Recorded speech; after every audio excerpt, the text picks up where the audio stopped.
السلام علیکم خواتین و حضرات۔ آج مرزا غالب کی جس غزل پر اس محفل میں گفتگو ہوگی وہ ایک مختصر غزل ہے جو کہ صرف 3 اشعار پر مشتمل ہے۔ ہم آپ کو یہ بتاتے چلیں کہ غزل کا آپ جانتے ہوں گے طریقہ یہ ہوتا ہے کہ اس میں 5، 7، 9، 11 اور اس سے زیادہ بھی اشعار ہو سکتے ہیں، لیکن غالب کے کلام میں کے ساتھ ایک واقعہ یہ پیش آیا کہ یہ جو کلام منتخب کلام ہم اور آپ غالب کا پڑھتے ہیں، یہ کلام غالب نے خود ترتیب نہیں دیا تھا۔ انہوں نے یہ اپنا جتنا بھی دیوان تھا وہ اٹھا کر مولانا فضل الحق خیر آبادی کے حوالے کر دیا تھا، اور مولانا نے 2-4 اور اصحاب کو ساتھ لے کر غالب کے کلام میں سے جن غزلوں کو یا جن اشعار کو وہ سمجھتے تھے کہ یہ اس قابل ہیں کہ ان کو دیوان غالب میں شامل کیا جائے، انہوں نے ان کو دیوان غالب میں شامل کر لیا تھا۔ ایسا نہیں ہے کہ جو اشعار انہوں نے مسترد کیے تھے وہ اب ملتے نہیں ہیں، وہ بھی مل جاتے ہیں، لیکن جو اصل دیوان غالب ہے اس میں اکثر و بیشتر، بلکہ ہم سمجھتے ہیں کہ اکثر ہی وہ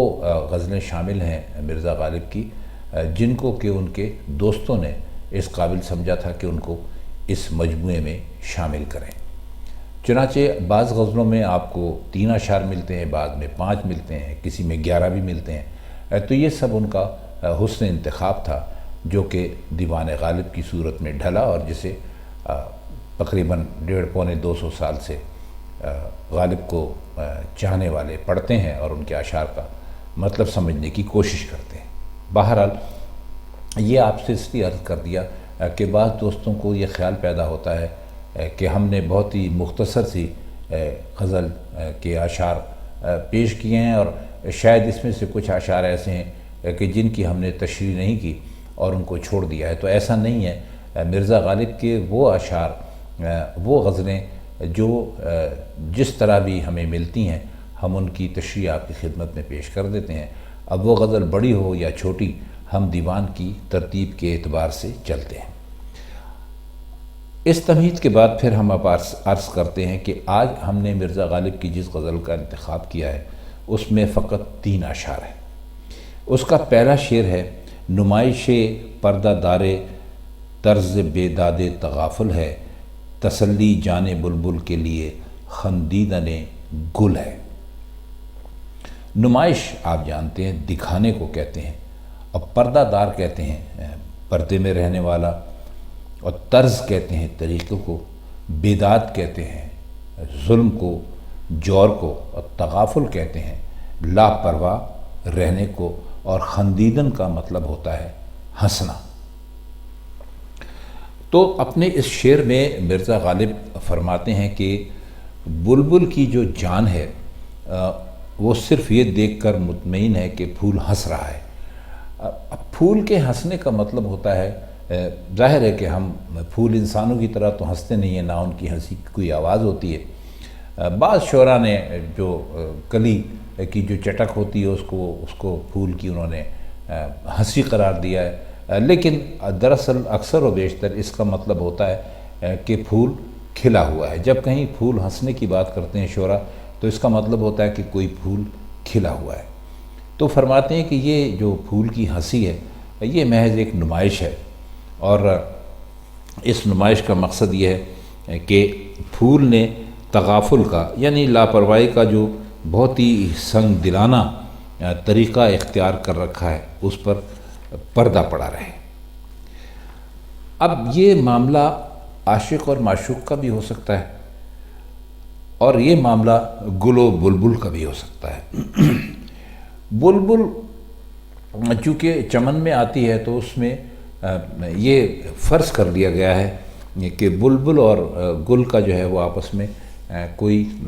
معاملہ ہے، عشق چل رہا ہے، ان کا آپس میں محبت ہوتی ہے۔ تو اکثر شعراء نے کی طرح جیسے اکثر شعراء نے کیا، غالب نے بھی یہی کیا کہ انہوں نے عشق اور محبت کے معاملات کو بلبل اور پھول کے درمیان رکھ دیا۔ تو فرماتے وہ یہ ہیں کہ بلبل بس یہ دیکھ کر ہی بہت ہی خوش ہو جاتی ہے کہ جو پھول ہے وہ کھلا ہوا ہے اور وہ ہنس رہا ہے، اور حالانکہ اس کا مقصد یہ ہے کہ بس وہ پھول نے بلبل سے لاپرواہی کا جو ایک سنگ دلانہ طریقہ اختیار کر رکھا ہے وہ دکھانا ہے، تو اب وہ اگر آپ اس کو اب انسانوں کے عشق کی طرف لے کر چلے جائیے تو اس کا مطلب بھی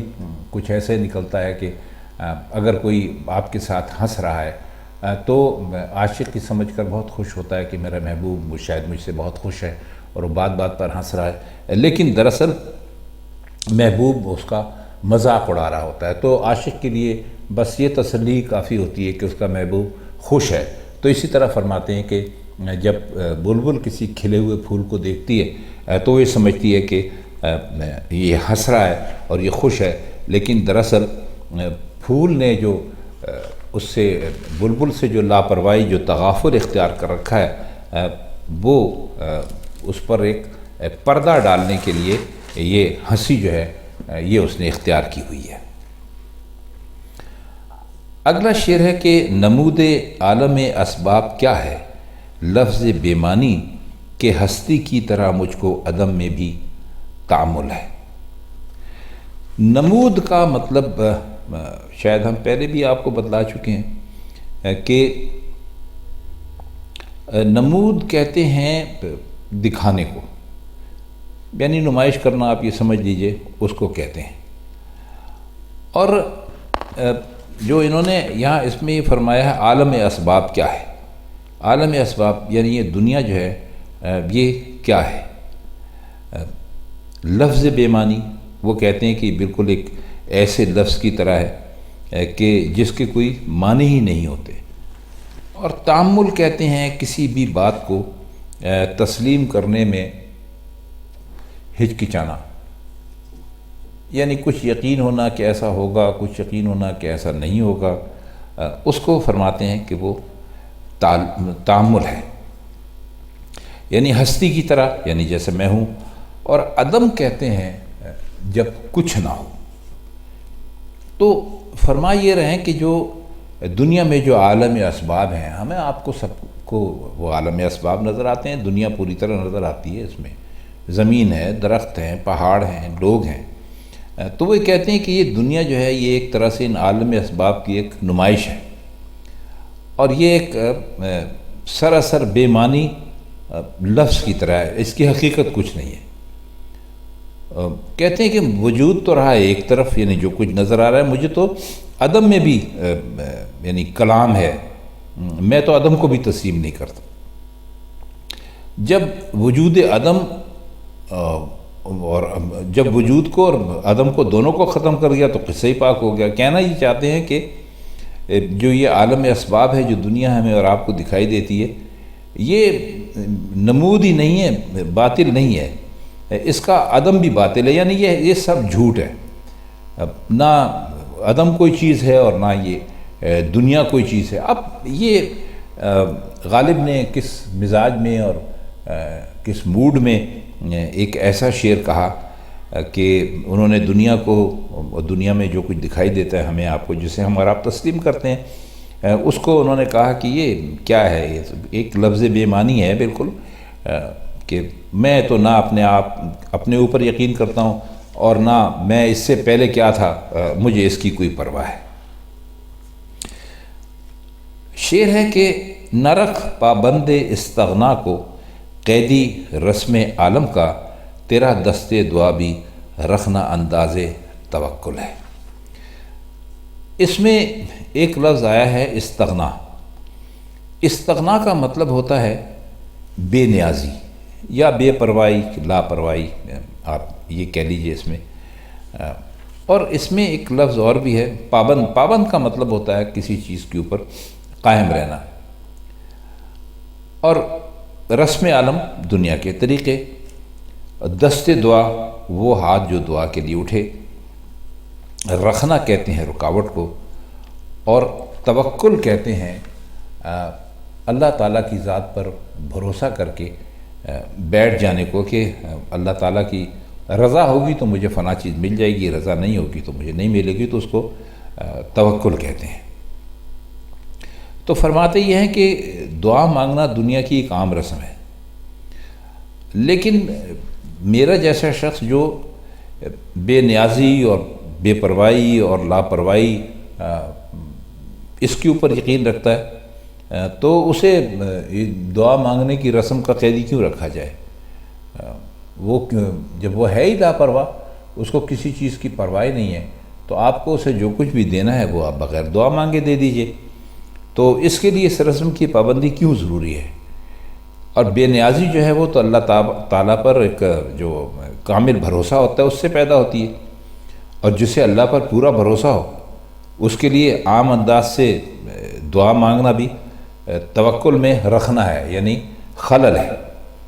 یعنی فرماتے یہ ہیں کہ جب ایک آدمی اللہ پر بھروسہ کر لیتا ہے کہ بھئی میری ساری ضروریات، ساری جتنی بھی میری احتیاجات ہوں گی وہ اللہ تعالیٰ کی ذات پورا کرنے کے لیے وہاں بیٹھی ہوئی ہے، اور اس نے اللہ پر توکل کر لیا، تو اب ایسے آدمی کو دعا مانگنے کا مطلب یہ ہے کہ اس کے توکل میں سچائی نہیں ہے۔ تو فرماتے یہ ہیں کہ جب آپ دنیا سے لاپرواہ ہو گئے تو آپ کو، اور آپ نے اللہ پہ بھروسہ کر لیا، اس پہ توکل کر کے بیٹھ گئے، تو اب آپ کو ہاتھ اٹھا کر دعا مانگنے کی کوئی ضرورت نہیں ہے۔ مطلب یہ کہ ہم تو صرف اللہ کی مرضی پر یا اس کی رضا پر قائم ہیں، دنیا کی کسی چیز سے ہمیں کوئی دلچسپی نہیں ہے، اور ہم ہر چیز سے بالکل بے پرواہ ہیں۔ خوشی ہو یا رنگ، جو کچھ خدا کی طرف سے آئے وہ ہمارے لیے ایک نعمت کی طرح ہے، اور اسی کو ہم توکل سمجھتے ہیں۔ ظاہر ہے کہ جب عام لوگوں کے انداز میں دعا کریں گے تو یعنی وہ رسم دعا ہم اختیار کریں گے جو عام لوگ کرتے ہیں، تو ہماری رضا میں خلل پیدا ہو جائے گا، اور پھر ہمیں کوئی یہ نہیں کہہ سکتا کہ ہم توکل کرنے والے لوگوں میں سے ہیں۔ تو خواتین حضرات، ہمارے پاس موجود دیوان غالب میں یہ 3 اشعار تھے اس غزل کے، جن کے مشکل الفاظ کی معنی ہم نے آپ کو بتایا اور ان کے کچھ مطلب کرنے کی کوشش کی۔ امید ہے کہ جب آپ کبھی یہ غزل پڑھیں گے تو انشاءاللہ آپ کی سمجھ میں ان کے مطالب آ جائیں گے۔ اب ہمیں آپ سے عرض یہ کرنا تھا کہ اگر کسی دوست کے پاس کوئی دیوان غالب کا ایسا نسخہ ہے کہ جس میں یہ جو غزل ہے جو ابھی ہم نے پڑھی ہے یہ اگر مکمل ہو تو وہ کمنٹس میں لکھ دیں، تو ہم اس کے جو باقی ماندہ اشعار ہیں اگر ہیں تو ہم ان کا مطلب بھی کر دیں گے۔ تو آج کے لیے اتنا ہی، بس اب آپ سے ملاقات ہوتی ہے غالب کی کسی اور غزل کے ساتھ کسی اور محفل میں، تب تک کے لیے ہم آپ سے چاہتے ہیں اجازت۔ خدا حافظ۔